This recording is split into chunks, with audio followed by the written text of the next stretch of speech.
Hello and welcome back. It's that time again. I'm afraid we are remembering two fallen heroes, two figures who are quite well known in the genre that this channel tends to specialise in, sort of science fiction, fantasy, that sort of stuff. And I thought I just wanted to do a little video just to commemorate their passing, as I often do when notable people have left us, particularly if they've been involved in things which have been an important part of my life. And these two people have both passed away within a week of one another. Straddled the decades, really. One who made her name, as far as I'm concerned, back in the 1960s, and another one who made his mark on a major TV show that's been a part of my life back in the 1980s. So let's commemorate the lives of two great names from our past. The first is June Lockhart. She passed away at the age of 100, so we can't exactly say, oh, gone too soon. She had a long and illustrious life, and as one of the obituaries that I've read today has mentioned, she was in many ways one of the last great actresses left from the golden age of Hollywood. Not a major star in the way that many names that we think of from that period were, but she was an actress who worked solidly throughout the 50s and 60s particularly, and was very well known, particularly to me, in her role as Maureen Robinson in Irwin Allen's Lost in Space, which ran between 1965 and 1968. June Lockhart was born on June the 25th, 1925 in New York City. She was from an acting family. Her father was a Canadian-American actor, Gene Lockhart. He came to prominence in Broadway in 1933 in a production called Our Wilderness. And her mother was an English-born actress, Kathleen Lockhart. June herself attended the Westlake School for Girls in Beverly Hills in California. She began her film career in the 1930s and 40s in films like A Christmas Carol and Meet Me in St. Louis, along with films like Sergeant York, All This in Heaven 2 and The Yearling. I suppose one of her most notable roles from that period was in The Son of Lassie in 1945. She revisited that concept and the idea in the long-running television series that came out towards the end of the 50s. And in 1946, she actually had the lead role in a film called The She-Wolf of London. But into the 1960s, she became known to a generation of science fiction fans for her role as Maureen Robinson in Irwin Allen's Lost in Space. This was a role which she really enjoyed because it was a great ensemble cast alongside Guy Williams, Mark Goddard, Marta Kristen, Angela Cartwright, Bill Mumy, and of course Jonathan Harris as Dr. Smith. I would imagine, however, much as she enjoyed the role, it must have been a bit frustrating because, as any fan of the series or anyone familiar with the series will know, the Robinsons themselves were slightly edged out when the character of Dr. Smith, played by Jonathan Harris, came to the fore. The show became a bit more comedic, based around the adventures of Smith and Bill Mumy's Will and the robot. And that must have been a bit frustrating because there was no character development. There was no room for Maureen Robinson and the Robinsons as a whole to breathe. Certainly in those latter first season, second season episodes.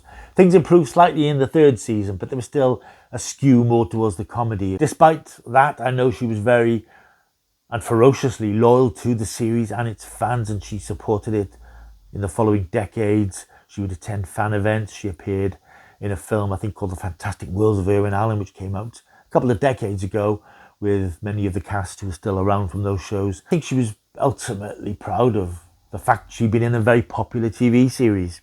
When Lost in Space was cancelled in 1968, she wasn't short of work. She moved over to a CBS series called Petticoat Junction, which ran for 3 seasons itself. But she carried on working as she grew older, and in fact, perhaps it's sort of poetic that her final TV work was a voice role in the not very good Netflix reboot of Lost in Space in 2021, where she played June, the voice of Alpha Control in one episode of the series. So that's June Lockhart, who has passed away at the age of 100.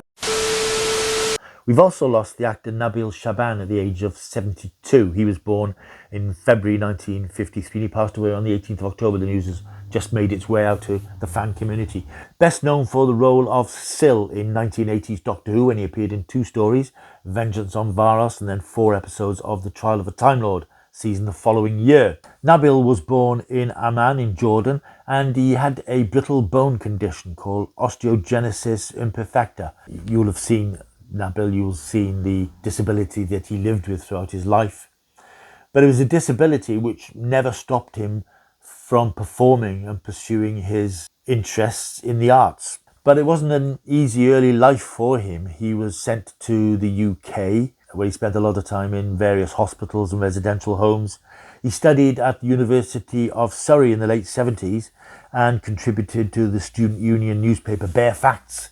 But it was still the, what can we call him, the money-obsessed slug creature who first appeared in Vengeance on Varos that really made his name, certainly in Doctor Who fandom. And having played that role, he particularly created the memorable gurgling laugh that came to characterise the character. Sil was a creature, sort of slug-type creature, on this podium of bubbling water, and he was consuming marshmallows, which was sort of jelly-like substance, and he had this cackling laugh. I think he was probably created as a symbol of 1980s affluence and greed. Somebody who just wanted money and wanted possessions and just wanted avariciously anything he could get his hands on. And that was pretty much what powered his appearances in Doctor Who. Vengeance of Varos was probably his most memorable story because that's where he first appeared, and he was popular enough to reappear the following season in the Trial of a Time Lord. He continued to play Sil for Big Finish, and in 2019 he appeared in Real Time Pictures production Sil and the Devil's Seeds of Arador, which was also written by Philip Martin, who'd written the 2 TV adventures for Sil. But he wasn't just known for Doctor Who. I think people who followed his career knew of him, will have seen him in several films. I remember he was in a film called Born of Fire in 1987. He appeared in City of Joy.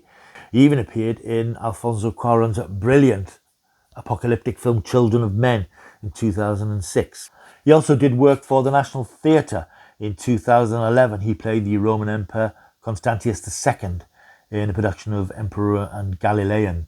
Ferociously talented actor who was determined not to let his disability hold him back, and his achievements pretty much speak for themselves. You might only know him for Doctor Who, which is understandable, but he did a lot of other stuff on the fringes of mainstream entertainment. His theatre work continued. In 2005, he was nominated as Best Actor in Scottish Theatre by the Critics' Awards for Theatre in Scotland for his role as Mac the Knife in Bertolt Brecht's Threepenny Opera, which was a theatre workshop production in Edinburgh. He lost out, incidentally, to an actor called David Tennant. Doctor Who connections, eh? So that's Nabil Shaban, who passed away earlier this month. June Lockhart and Nabil Shaban, the 2 great names from the world of science fiction. Not great marquee names, but people who did a lot of work over long careers.